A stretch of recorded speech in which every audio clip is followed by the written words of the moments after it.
If you love to travel, you know the best experiences happen when you can truly connect with the people, the culture, and the language.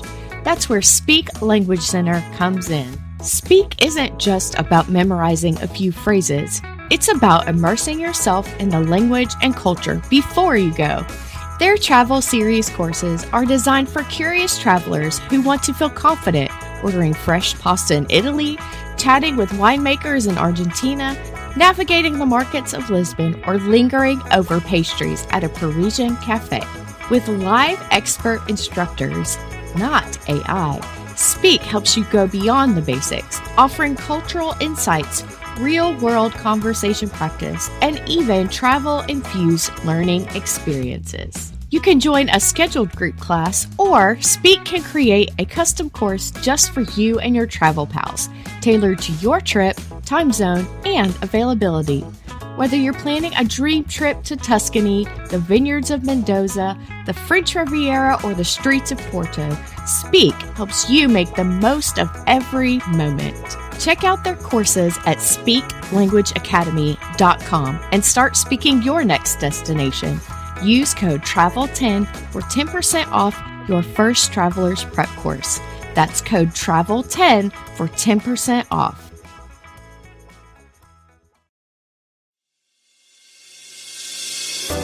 Welcome to the Travel Bug Girls podcast, the show where we dive into the world of travel, exploring everything from expert tips and insider secrets to unforgettable destinations and the latest trends. Whether you're a seasoned globetrotter or planning your very first adventure, we've got you covered with the advice and inspiration you need to make your travels truly unforgettable. So sit back, relax, and let's take your travel planning to the next level. Hello, everybody. Welcome back to the Travel Bug Girls podcast. It's Kimmie and Heather this morning. Excited to talk to you guys, and I think this is going to be a really fun topic. We are going to be talking today about unleashing your ultimate travel experience, going beyond just getting a postcard from somewhere, and ways that you can soak it in and really just appreciate where you're going, what you're doing, and get the most out of your travel. Because if you're going to spend a lot of money on it, don't you want to get the most for your money? So more than just hitting the tourist spots, what can you do to really experience the places you're going when you travel? Heather, you said you've had a little quote about travel that you'd like to share with us this morning. I'd love to hear it. Yes, as I was looking at this topic, I'm so excited about this topic because I feel like it kind of gets to the heart of what I love about travel. And it reminded me of this quote from Hans Christian Andersen. He said, "To travel is to live." And that is a real inspiration to me. It's really something that I think about a lot, about how my experience traveling has affected my life on a daily basis, but also how it makes you feel so alive when you're fully in the moment and you're learning something new, you're experiencing a new culture or new exciting experience. It's so amazing to see how travel really feels like living, you know? Mm-hmm. So that's what I was thinking about as I was thinking about the ultimate travel experience that we're talking about today, about what is the difference between just being on vacation or being a tourist and actually experiencing something new or experiencing a destination and living in that moment. Yeah. I think you touched on the first thing is like your mindset, changing your mindset. So there's a difference between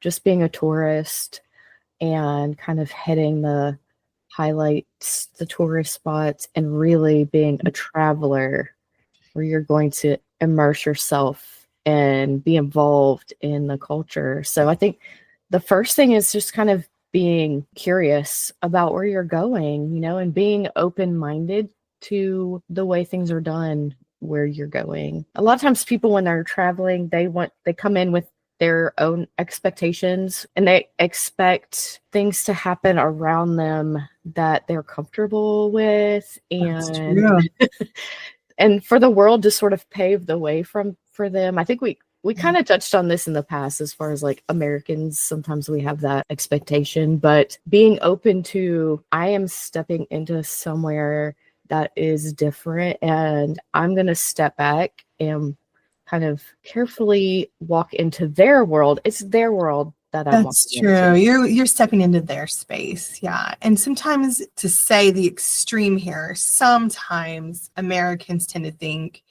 it's our world. It's my world, and I can go wherever I want and I can do what I want. And to some extent, that's true, right? It is easier than ever to explore this world we have, to connect with people, to really enjoy spaces that before maybe we would have had limited or no access to.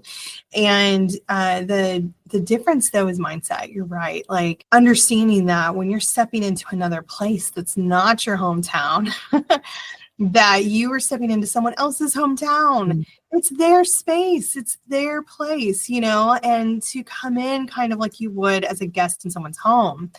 You don't walk in like, this is my new home. You walk in and are like, thank you for having me here. I'm so excited to be here and to experience this with you. And I hope we have a great time.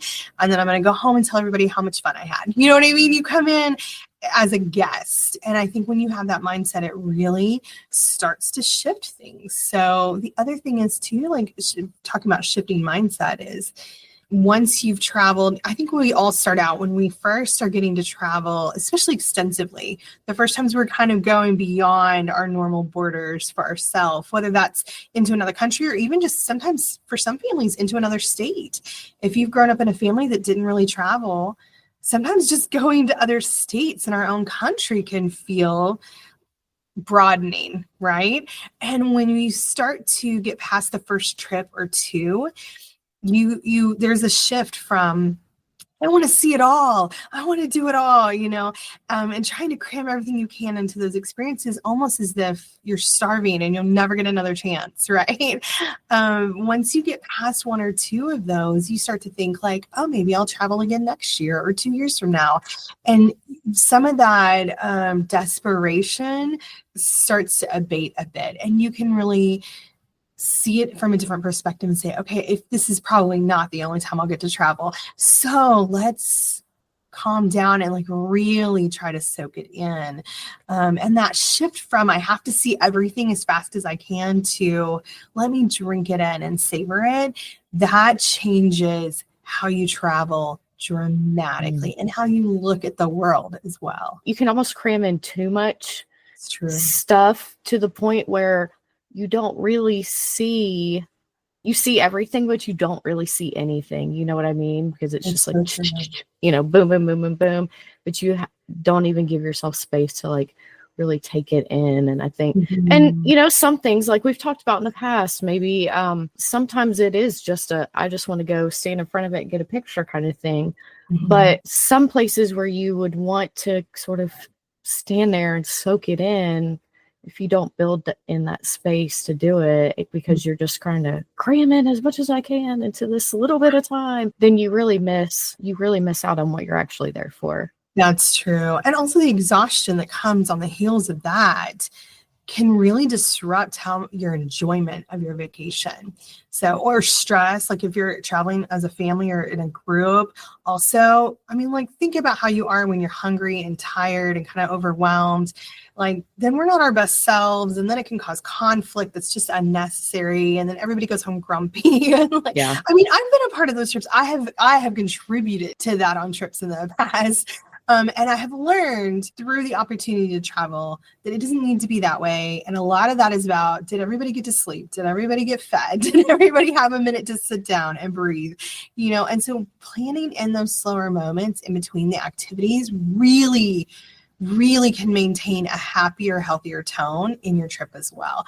And so just, these are things we talk about on our podcast a lot, like how to make sure you have your best trip. And this is part of that too, like planning ahead and your mindset to start out with. But there's so much more you can do to make sure you really get the best out of every vacation. I think also allowing for room for spontaneity, like for that little, side trip when you go to like the Eiffel Tower, but then you find out about this cute little cafe that's just on a little side street, and like having time for that. And also being willing to do things that are maybe outside your comfort zone a little bit because you're in a new place. Like if you're only going to do things in this new place that are in your comfort zone, again, you're going to miss out on a lot. And I see that a lot in foreign travel in particular. This is just the nature of humans. I think we are drawn in general, not everyone, we all know some adventure seekers, but most of us are drawn to the familiar and the comforting, right? And so it can be really tempting when you're on vacation in a foreign country to only eat American style foods, to only want to be in places that feel like home, even though you're in a foreign country and you went there on purpose, you paid money, you saved, and you thought about it for a year or more, right? To go. And now you're sitting in an American style hotel, eating KFC, you're like, and I mean, not to shame anyone, because we've all had those moments where you needed it. You needed that taste of home for just a minute. Right. Starbucks, McDonald's, like these companies are now international and we can see them everywhere. You go on a cruise to Mexico, you get off, like we pulled into a port in Mexico, get off, and everyone in line with us as we're waiting to go through customs is yelling, "There's a Starbucks. Oh my gosh, we get to go to Starbucks." And I'm like, y'all, we just spent all this money to come somewhere not at home, and all you can do is go back to your shop. And also, P.S., we had gourmet coffee on the ship that we're getting off of. You know what I mean? It's that taste of home that people crave. Yeah. If we're not careful, we're missing. Like the people that spent an hour in the Starbucks that morning missed an hour of the culture around them. Right. And those companies are smart. They know that we're like that. And that's why they're there. That's why he's right there as you get off the ship, so you can see it, because they know we're like that. But if you really want to experience a culture, then you have to be willing to step outside that comfort zone, and leaving room to explore. And that spontaneity that you're talking about is so precious. It changes everything. I think another thing too is, and we talk about this, I feel like we talk about this so much, but setting realistic expectations when you are going to a new place, as far as like, there are going to be stressful moments. You just expect that there are going to be stressful moments. You're in a new place. You might not be as familiar with the language. You're not as familiar with the customs. Expect that there is going to be some stress. There's going to be some hiccups, especially with the way things are in the travel industry right now. Anyway, even airlines, everything is kind of a little stressful. But if you decide from the beginning, like, I know there's going to be some stress, and when it happens, I'm going to do my best to keep a positive outlook and know that it'll get resolved, and then we'll move on and things will be fine. And I'm not going to let it ruin my whole vacation. So I think like making that decision from the beginning, like have your expectation, decide how you're going to react to it, and then move forward from there before you even go on the trip. That's a huge like mindset shift that can really make or break your trip sometimes. Yes. And I think if you can have that conversation between you and your travel partners ahead of time, it makes such a difference. Here's a small example. Our family had a trip to Disney that no one in the entire group had ever been to Disney. And we were all going for the first time. And it became apparent in our conversations as we were planning, we had different expectations of what that was going to be like. Some of us are willing to spend more money. Some of us are not willing to spend any more money than what it costs to get in the door, And like the expectations were different. I don't really want to ride rides. All I want to do is ride rides. Like everybody had different ideas. And even though we couldn't come to an agreement among the group, my husband and I sat down and said, okay, if this happens, this is what we're going to do. If this happens, this is what we're going to do. This is how we're going to handle it. If they're wanting to do this and we feel differently, this is how we as a team are going to handle it, so that we don't cause conflict. We don't make this stressful, so that we don't start to panic, and those conversations are so helpful. So whether it's you and your best friend, you and your mom or your husband, whoever you're traveling with, if you can come to some agreements, okay, listen, what are we going to do when one of us is starving and the other one isn't? And we have a plan. What are we doing? What if one of us needs a nap, like hardcore? what are we going to do? How are we going to handle that? Are we going to be flexible enough to deal with it? So those things are really important to discuss before you go. Yes, I have traveled with the group and had one person that was just like grumpy the entire time. And everybody kind of just had to cater to that. And it affected plans. It affected everybody's feeling. It was a lot. So I think, yes, having those conversations before you go are very important. Yeah. And my personal goal is always to not be that person. So, Yes. because I really can be. I have a lot of opinions about what's supposed to happen every day. And so, I mean, you can imagine as travel agents, we're kind of tend to be those people. It helps that I so love travel and I love people. That helps. Because I can be focused on those two things rather than my feet are tired, I'm hungry, I really need it. I can get a little whiny if I'm not careful, but planning ahead makes all the difference. I know one practical tip that I read that people recommend is journaling, which I thought was really cool. And I've actually done that before.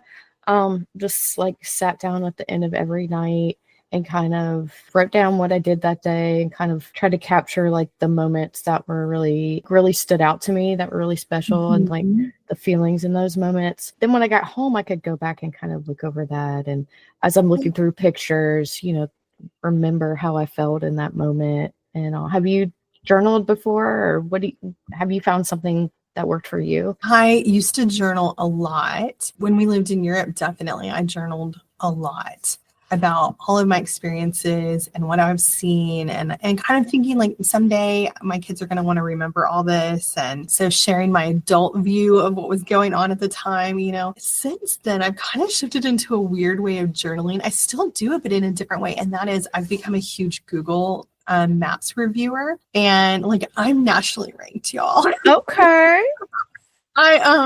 Thank you for really coming to our podcast. I really enjoy it because the way I process my day when I'm traveling is I have taken all these photos. I take photos of all the food I eat. I am that person. And I take photos of like the beautiful things I saw during the day and the cute little shops. And then I'll go on Google Maps and review them and leave photos and like long detailed reviews. And like I'm the person that'll name like person that served me, like, oh, Dominique was so amazing at this restaurant, she took care of me so well. What I find is that's my way of processing kind of what I've done during the day. And then because it's stored in a very public way, I can actually, it'll remind me, I can go back and look at them and be like, where was that cute restaurant we went to? And it's all right there with my photos and all my thoughts on it. And it's attached to a map so I can find it again.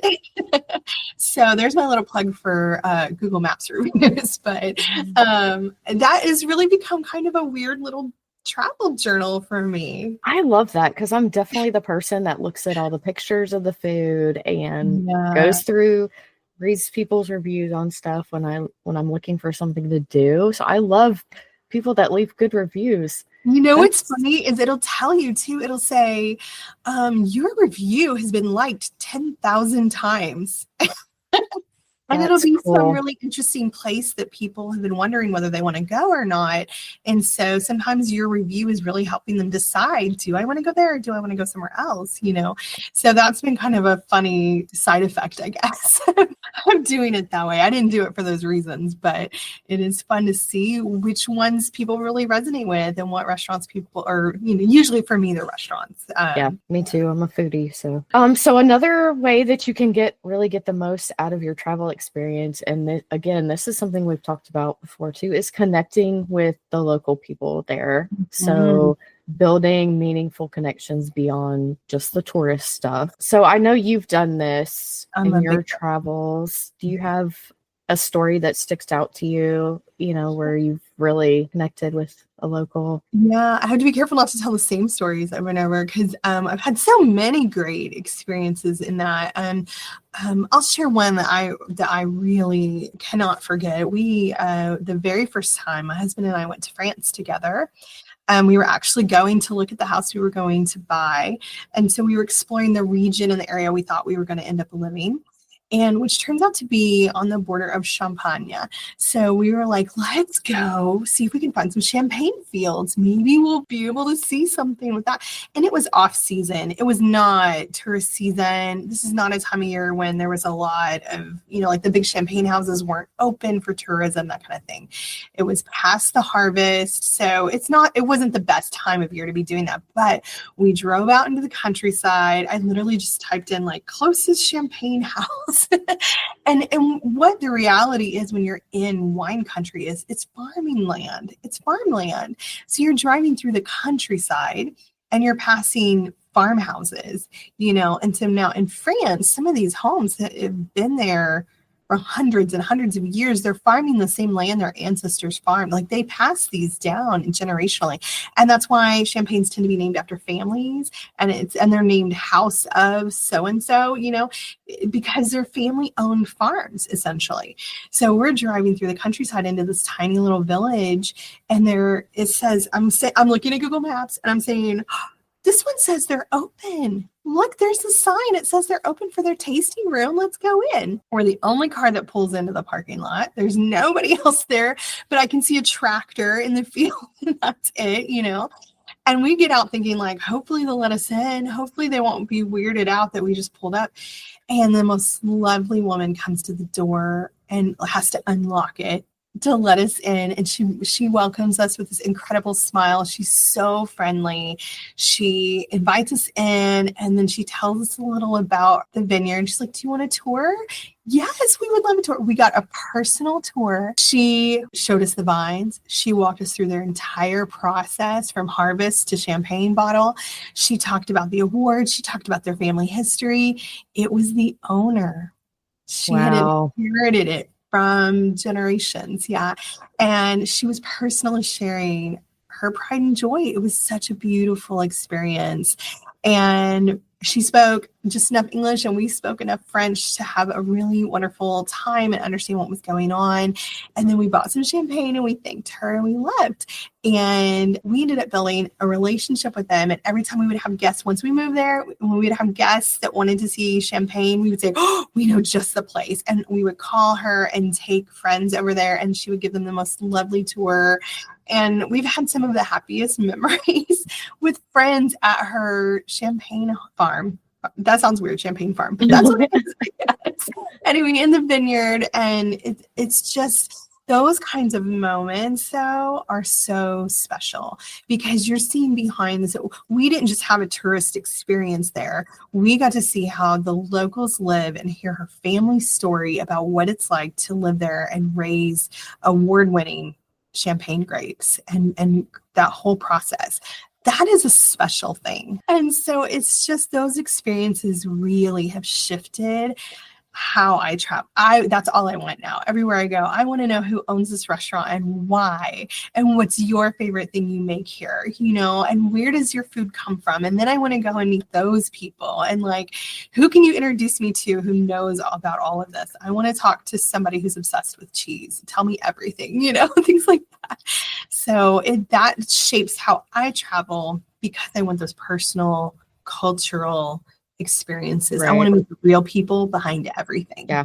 Personal connections. Exactly. Yeah, that's awesome. I love that. Mm-hmm. Something you touched on was you knew enough French and they knew enough English so that you could communicate. That's something that we could talk about that I know is helpful. It's just learning language basics so that you can navigate wherever you're going. I think is definitely hugely helpful. It makes a huge difference. I have had both good and bad experiences based on my language understanding. So if I would say not only personal greetings, a lot of people will at least memorize, hello, thank you, how much does this cost? Where's the bathroom? Like a lot of people I've met when they travel, they try to at least learn a few phrases. That's extremely helpful, by the way. And I would say, where's the bathroom is my favorite phrase in any language. But the other thing is learning how to read signs. like really basic signs is important, because we had a really difficult situation once in Germany. I knew very basic German. I knew the hello, goodbye, thank you, please kind of conversation. I did not know anything that would help me in a traffic situation where there wasn't pictures. And one time we parked at a train station and we're standing in front of the sign at the parking garage, trying our best to decipher it and determine, is this saying that we can leave our car here overnight or that we can't leave our car here overnight? Because we're about to be gone for 3 days and we're leaving our car here, and we could not determine. We tried even with like Google Translate and everything, and we could not for some reason determine what the sign was saying. And I think the situation was we didn't have cell service there, so we couldn't use our phone. That makes more sense. I think that was the situation. We were kind of stuck, and we were like, okay, we're going to leave it and hope it's there when we get back. And literally 3 days later, when we are taking the train back, I was just sick the whole way. Yeah. I'm like, what if we get there and it's been impounded? And then if we didn't understand that sign, how are we going to figure out where our car has been taken and how to get it back? Right. Like, I was just in a panic. And so that is a situation where if I had learned just a little more, it maybe would have really helped, Yeah, that's a good, I didn't even think about that. Like learning parking, traffic, Yes. sign reading, that. Like the word forbidden would have been helpful, or prohibited, right? Like, is this saying I'm not allowed to, I need to know that word. Another thing that can really make or break an experience too is understanding and respecting cultural norms, even like body language in different cultures, and just kind of knowing some basic information about that, I think can go a long way too, because things that we do in America might not fly in other countries or could be really offensive and unintentionally, and then you've created a negative situation where it didn't have to be. Very true. And we've all heard stories about someone using a hand gesture that we thought that's a good hand gesture here, like, okay, and it turns out to be offensive in the other country, or something like that. There's a lot of little nuances sometimes, and not that you have to be an expert in all those things before you go. I mean, a lot of times they're just something funny. Like, I learned after living in France for a while, somebody told me at dinner one night that, if you say, oh, I'm full in French, the phrase we would use in English, if I just translated that directly, it means I'm pregnant. Oh. So, there's just fun. Sometimes it's like a funny little thing, but sometimes it could be offensive. And also sometimes just understanding the culture at a base level so that you're not offended. So that you're not thinking, oh my goodness, everyone here is so rude, when they're not. In their culture, they're not at all being rude. That is, I think, enormously helpful, because you can calm down and really enjoy it more if you don't feel irritated by everyone all the time, because it's not what you're expecting. One example of that would be in Europe in general. They are not going to hurry you away from your table like we do in America.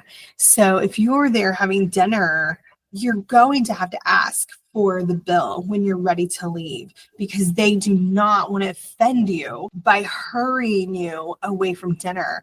When that table is yours, in their mind, that table is yours for the evening or for the lunch period, or however, whatever time of day it is.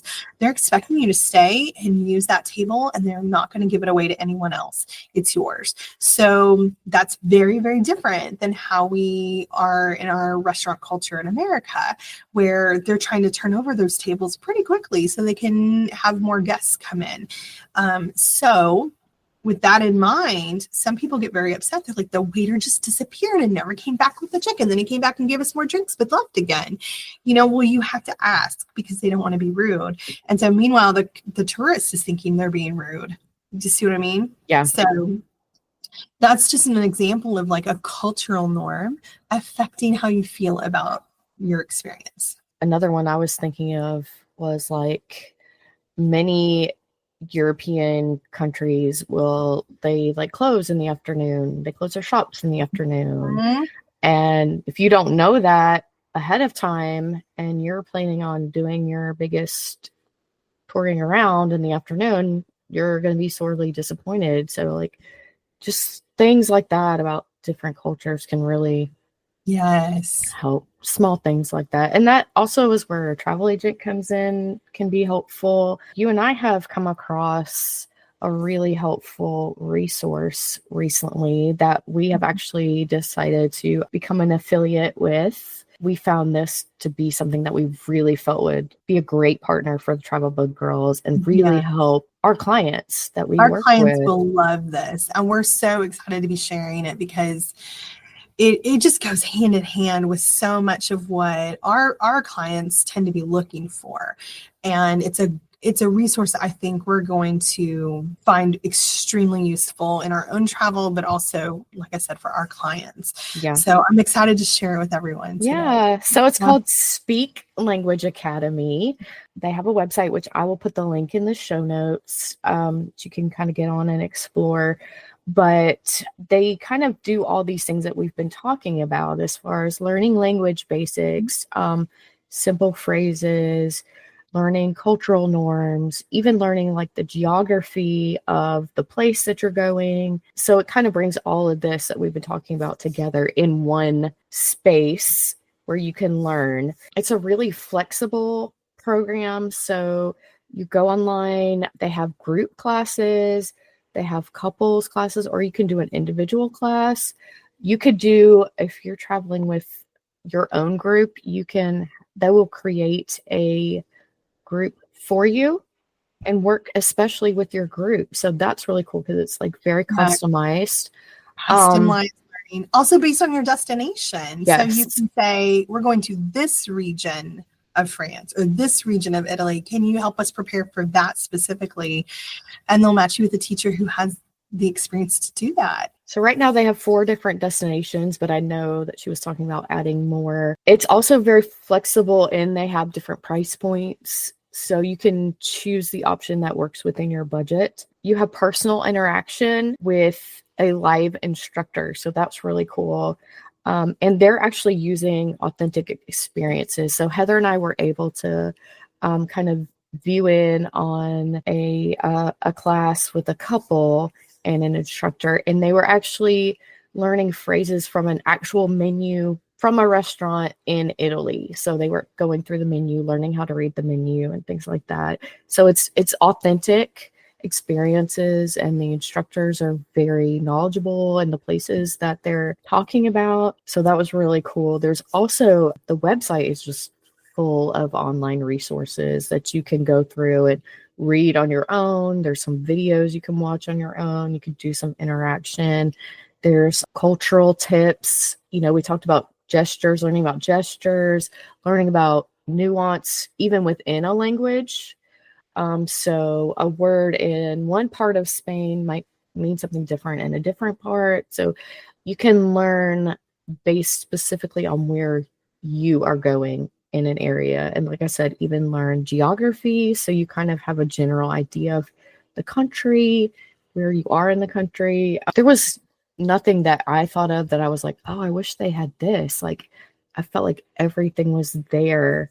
There's even a chat feature where you can communicate with other learners that are part of the program. This, to me, like if you're wanting to get the most out of your travel experience, this program, like the Speak Language Academy, however you decide to take advantage of it, I think would be a huge benefit to your travel, because you are going to be walking in with a foundation of learning, of language, of culture, of geography, just a general foundation that's going to make you feel more comfortable going into the country. And that is going to help you have a better experience all the way around. I agree entirely.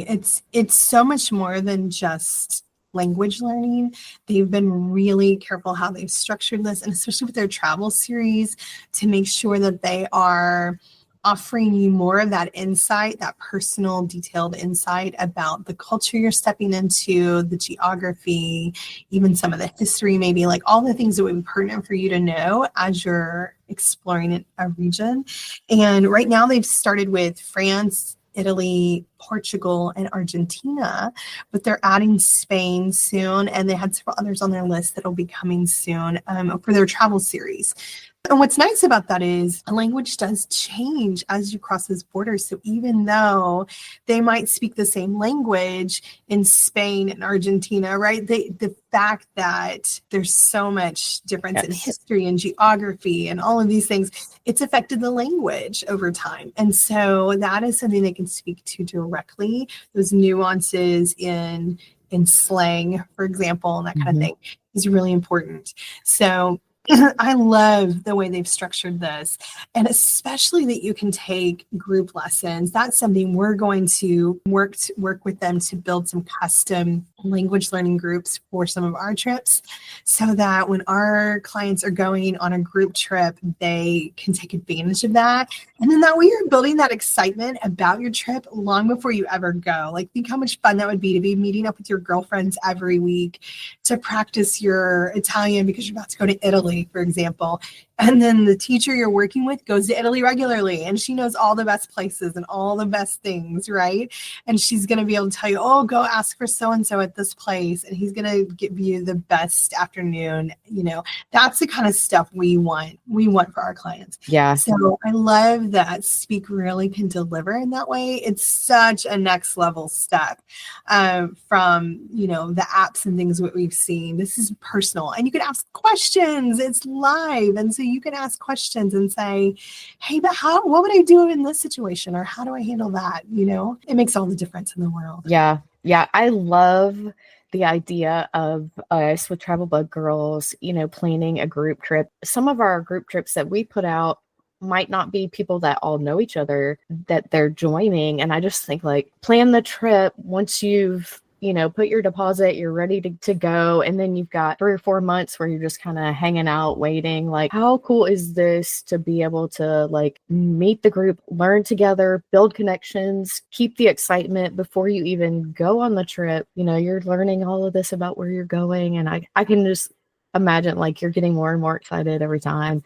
And then, like, you've got your friends and y'all can practice your little phrases that you've learned, you know, as you're getting ready to go. I just think it's, like, super fun and super helpful and just educational, and a great way to just get the most from the investment that you're putting in on this trip. Why not? Why would you not want to get the most out of your investments? It just brings a whole nother level of value to everything you're doing. I agree. It's going to dramatically increase your enjoyment of a place, especially if it's somewhere where you have never been and you don't know the language. I mean, think also about how much less stressed you're going to feel when you can go in and you can step into the airport in a foreign country and know what the signs are telling you.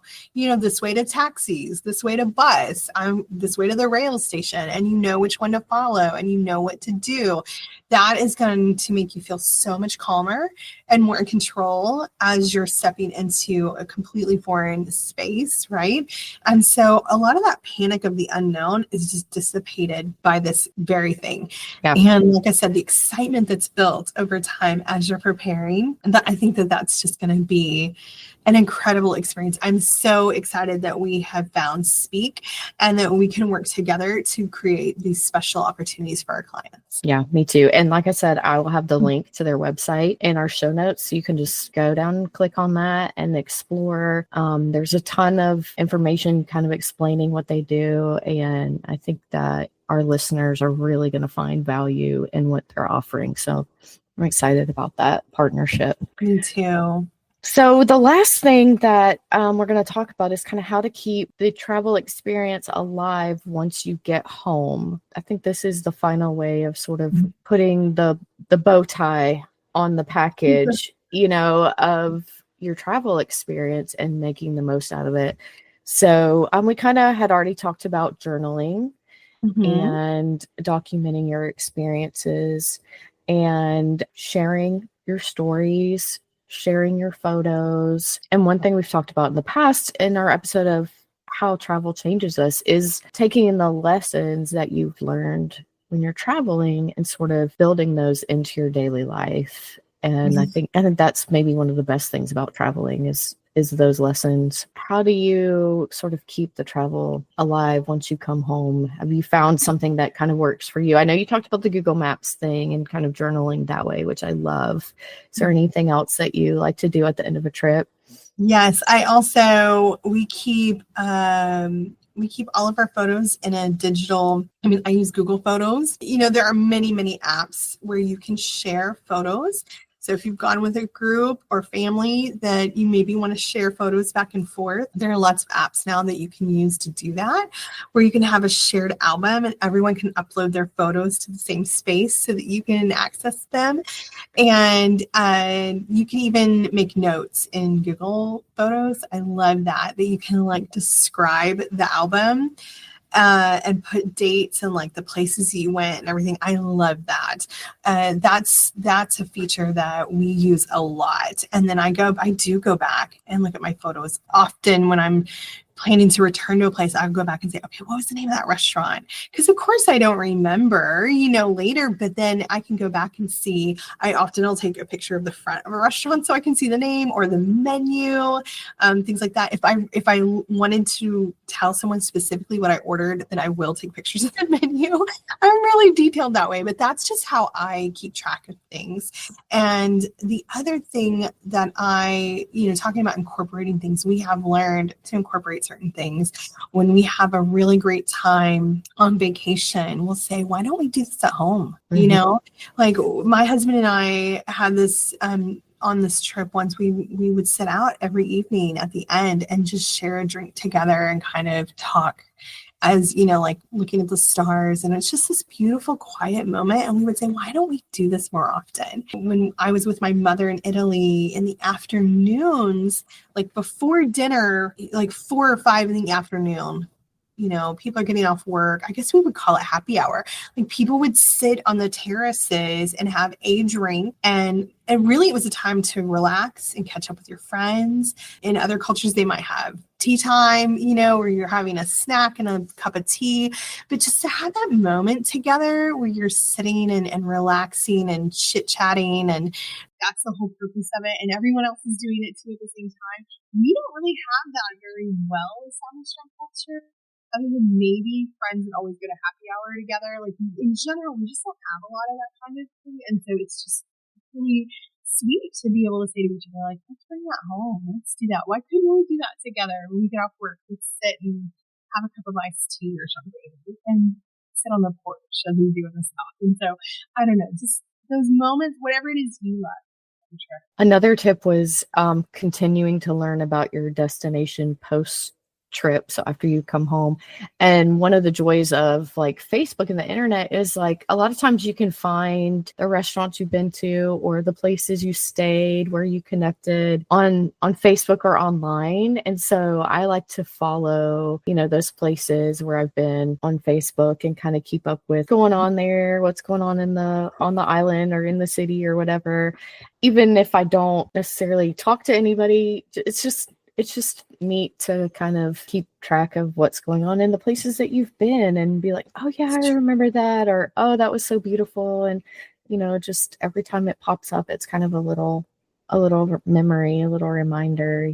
Trying to cook maybe some of the new food that you learned about while you were traveling. That's a fun thing. So I think I love what you said about finding the moments that kind of meant something to you and then finding a way to bring that back and make that a part of your life. I think that's all the time that we have today. I feel like we had some really great ideas. It just makes me excited, makes me want to travel more. And again, you are putting in usually a lot of money and time and planning your vacation, your travel experience. So why not do these small things, that can really bring the value in the investment that you've made and make that transition from tourist to traveler. I think I would love to hear from our listeners, any travel experiences that you've had that have been really special moments. Your tips for how you maybe bring travel home with you, or what you have found to sort of be in the moment, what helps you. So I would love to hear from our listeners on that. And thank you so much for joining us today. You guys check out Speak Language Academy and let us know what you think about them. We will see you guys on the next episode. Thanks for joining us for today's episode of the Travel Bug Girls podcast. If you enjoyed this episode, don't forget to subscribe, rate, and leave a review. It really helps the show grow and allows us to bring you more amazing content. We'd love to connect with you on social media. Find us online at travelbuggirls.com. Until next time, keep exploring, keep dreaming, and safe travels.